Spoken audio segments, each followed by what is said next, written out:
Нет активного шумодава, но есть адаптивная громкость. Матовый пластик в реальности выглядит лучше, чем на экране. Защита от воды IPX4. 5 часов автономности, зарядка как проводом, так и по воздуху. Лучшее сенсорное управление на рынке, с вайпами можно изменять громкость. На такого размера наушниках это я вижу впервые, а я перетестировал сотни 3 по RTVS. Сенсоры приближения в наличии, и все работает с iOS-системами, кроме ассистента. Неплохой пассивный шумодав, функция быстрой зарядки наушников на борту и странная приблуда, как я уже говорил, адаптивная громкость. Так топ или хлам Google Pixel Buds 2? Сходу, у этого видео есть спонсор. Кратко, я купил через эту контору свой Pixel 4. Увидел, как это работает, и теперь это моя первая коллаборация. Почему я взял через них? Все просто. У Google нет представительства в России. И когда я покупал Pixel 4 в мае, мне с доставкой и килограммом конфет он обошелся в 44 тысячи рублей, когда у перекупов стоил 62. Собственно, о сервисе. В Америке можно купить все, от кроссовок New Balance на распродаже за $35, притом оригинальных, iPhone SE 2 серии за $399 и заканчивая оригинальным брендовым шмотом. В России это дело обычно стоит в разы дороже. Google, как я уже говорил, не имеет представительства в РФ, соответственно, их гаджеты у нас официально не продаются. В серых магазинах на них ломят просто сумасшедшую цену. По факту, купить это дело напрямую сейчас легче простого. Заказать это все можно через сервис почтой.com прямо из США. Там гаджеты продаются в самых крупных онлайн-магазинах, где не будет рисков при их покупке. Для примера, Google Pixel 4, разблокированный и полностью готовый к работе, с российскими симками у проверенного ритейлера B&H стоит $549 на данный момент. Наушники Google Pixel Buds 2 $179. Гаджеты лучше покупать, конечно же, на самых крупных площадках, таких как Amazon, B&H и Walmart. С оформлением поможет вам сервис. Склад в безналоговом штате, за вас получат ваши посылки, проверят, надежно упакуют и отправят их к вам домой. Притом доставка не только в Россию, а в любую страну. Минимальная цена за доставку и сроки 4 дня и $12. Но, конечно же, все зависит иногда еще и от таможни. Можно и дольше ждать. Если не хотите заниматься покупкой и поиском сами, по промокоду «Польза» за вас это сделают бесплатно сотрудники магазина. Так, эта услуга у них стоит обычно $7. Все ссылки на магазины и сервис в описании к видео. Я проверил эту контору 2 раза. Из них 1 раз в темную. Работает, нареканий нет. Tube 608, всем привет, вы на канале Польза.нет. Здесь ценят ваше время, у меня обзоры без лишних слов. Подписывайтесь лайком, читайте описание, чтобы участвовать в розыгрышах. 5 Mi Band 5 серии разыгрываю раз в месяц рандомно и много еще чего. А сегодня я расскажу вам о беспроводных наушниках Google Pixel Buds 2. Пакинг. Люблю карабульки от Google. Все очень стильно, качественно и плотно. Внутри бокс, наушники, кабель зарядки, который вам скорее всего не понадобится, инструкция, которую тоже не обязательно читать, и сменные амбушюры довольно качественные, однородные на разные размеры. Все стандартно. В продаже, кстати, есть 3 цвета данных наушников, я купил белый, тогда других цветов не было. Кейс нереального качества, матовый пластик, крышка не люфтит, щелчок достоин отдельного упоминания, я это первый раз за 150 обзоров на ТВС упоминаю. Но этот антистресс можно сравнить легко только с AirPods-овским эффектом. Шарнир отличный, новый тип фиджет-спиннера воплоти. От сильной тряски крышка открывается, но уши вытряхнуть непросто. Размеры и вес видите сами. В кармане бокс особо не торчит. 3 раза наушники бокс перезаряжает. Как я уже говорил, бокс спокойно заряжается не только по проводу, но и по воздуху от беспроводной зарядки, притом от любой. Резиновые упоры одного размера. Вставляешь поворотом. По тестам подходят по размеру всем, начиная с детей и заканчивая взрослыми дядьками. Ну, исключая тех, у кого только огромные уши и кому, допустим, Sony 1000 кажутся маленькими либо средненькими. Пассивный шумодав на максимальном уровне. На уши не давят. Привыкаете за сутки. Защита от влаги скромная, IPX4. Максимально удобная посадка. По функциям есть все. По OK Google вызываете голосового помощника стандартной фразой, без использования рук. Тапами вызывать можно тоже, но также проще. Свайпами можно менять громкость, тапами также можно перелистывать треки, отвечать на звонки, и вообще этот девайс просто напичкан всякими плюшками в плане управления. Адаптивная громкость до сих пор по мне работает с тормозами даже в паре с Pixel 4. Я не знаю, для кого это может считаться хорошей работой, но вот сейчас, по моим ощущениям, эта штука бесполезна. Анимации Google Fast Pair есть со всеми андроидами. Bluetooth, конечно же, версии 5.0 ничего не глючит и не отваливается, но ловит только через одну стену на открытой местности на расстоянии где-то 24 метра, что довольно скромно, даже по сравнению с китайскими наушниками за 1500 рублей. Ужасно уши работают с Huawei P40 Pro. Может, у меня просто глюк девайса, но вот факт. Прямо тихо, убого и с обрывами. красивыми. С iPhone 11 Pro Max, Pixel 4, телефоном OnePlus 7T Pro и Vivo Nex 3 работали уши отлично. Поддерживаемые кодеки только AAC и SBC. Возможно, после установки сервисов в принципе на все Huawei будет не все гладко с Google сервисами, поэтому уши будут глючить. Конечно, в ушах есть сенсор приближения, он отрабатывает без нареканий, русский Google Ассистент работает, автономность 4 часа на 80% громкости. Если, соответственно, будете слушать на 40, проиграют 5 часов, но по мне это тихо, запаса громкости здесь нет. Google Fast Pair, конечно же, на борту. Есть быстрая зарядка, 10 минут зарядки наушников в кейсе дают по моим тестам 50 минут прослушивания музыки на 80% громкости. То есть их заявленный час после 10 минут, наверное, все-таки имеет место быть только при 50% громкости, которой, скорее всего, вам будет мало. Для ТВС это в принципе редкость, быстрая зарядка, и это очень неплохо. Внутри у них гироскоп, акселерометр, 2 микрофона в каждом наушнике, анимация, которая красивая и понятна, но у многих все еще глючит анимация заряда наушников и бокса. Иногда она показывает неправильные значения. У меня все верно, но я уверен, что есть люди с телефонами, которые глючат не меньше, чем мой Huawei P40 Pro с ними. Если есть баги, лечится чаще всего это сбросом к заводским настройкам. Подключение при открытии крышки. Не на пикселе, нужно еще качать приложение, но там все делается 2 кликами. После этого подключение, конечно же, молниеносное. Задержка в играх и на YouTube незаметна. Вот вам пример.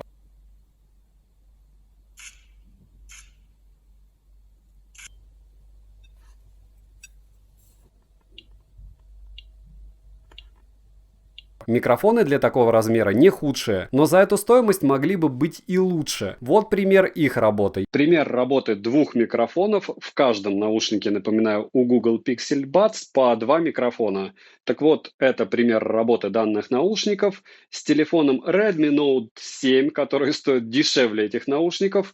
В помещении с довольно неплохой акустикой. В помещении, в принципе, все работает, еще раз напоминаю, всегда отлично. Поэтому даже если вы меня хорошо слышите, что, скорее всего, так и есть, вот так примерно вас будет слышать собеседник.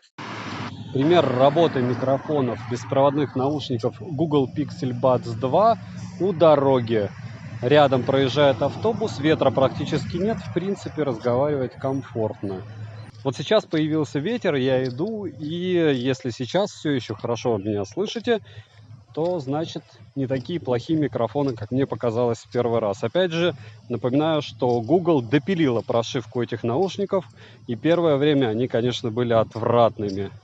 И по микрофонам, и по стабильности работы. Я понимаю, что многие хвалят эти микрофоны, но чисто из-за физических особенностей я не думаю, что подобного рода затычки могут так же хорошо отрабатывать, как те же AirPods. По звучанию. Запаса громкости, повторяю, здесь мало. Мне было комфортно слушать на 80%. Обычно с другими ТВС в среднем на 60% мне уже хватает. По мне звучание объемное, но мало высоких частот и довольно скромные басы. Середина здесь тоже не блещет детальностью, но все ровно хорошо. Примерно как AirPods Pro, но не дотягивают. Звук максимально чистый. Вау-эффекта нет, но после последней прошивки звучание, я бы сказал, на уровне. Конечно, до Sony тысячных им далеко, так же далеко, как и до Anker Liberty Air 2 Pro, которые и те, и другие стоят дешевле. Но звук при этом хороший, плохим его не назвать. Пачкается бокс так же легко, как и чистится. Встроенного переводчика для Российской Федерации нет. Мультипоинта нет, из ушей не вылетают при всем желании. Сенсоры приближения работают даже с iPhone. С пенными-амбушюрами наушники в кейс помещаются. По моим ощущениям, AirPods Pro играют ровнее. Имеют активный шумодав, функцию прозрачности и гибридный форм-фактор. По звуку прошки мне нравятся больше. По микро, по мне очень близко, но опять же Google все-таки хуже. По комфорту идентично, а вот материалы лучше для меня у Pixel. Матовый пластик это, конечно, топ. В Российской Федерации наушники официально не продаются, крышка со временем не расшатывается, как у AirPods. Топовая функция быстрой зарядки за 10 минут это сильно, но это точно не оправдание этой высокой цене. Цена по ссылке в описании к видео в районе $179, и это без доставки. Но учитывая, сколько они стоят у меня на родине, это еще крайне выгодно. Резюмирую. Нишевый продукт не под массового пользователя. Дорого, стильно, но уже качественно. Google, как всегда, сначала выпустили уши, а потом допиливали несколько месяцев прошивку. По мне, уже допилили. По звуку, конечно же, лучше Sony тысячные. По удобству AirPods Pro. Ну а по форм-фактору плюс звуку всегда Vivo TVS. На канале, кстати, есть топ-10 наушников 2020 года и абсолютный топ-10 по звуку. Посмотрите, там тоже очень много топовых наушников, которые все практически дешевле. Но я бы сказал, что Pixel Buds 2 это как имиджевый аксессуар. Замены этой штуковины быть в принципе не может. Либо это AirPods Pro, либо вот эти наушники. С ними вы будете выделяться. Пишем, делать ли обзор на Pixel 4a, пишем, что еще купить из того, что вам интересно, ставим лайк за труды и участвуем в розыгрышах, условия которых всегда в описании к видео. Приходите на стримы по воскресеньям, не забывайте, что если у вас есть всего $20, смотрите обзор на Redmi AirDots 2 и покупайте их, как первые ТВС наушники. А от этого уже будете танцевать. Девайс сюда или нет, польза не даст ответ. Добра и удачи вам, дорогие друзья.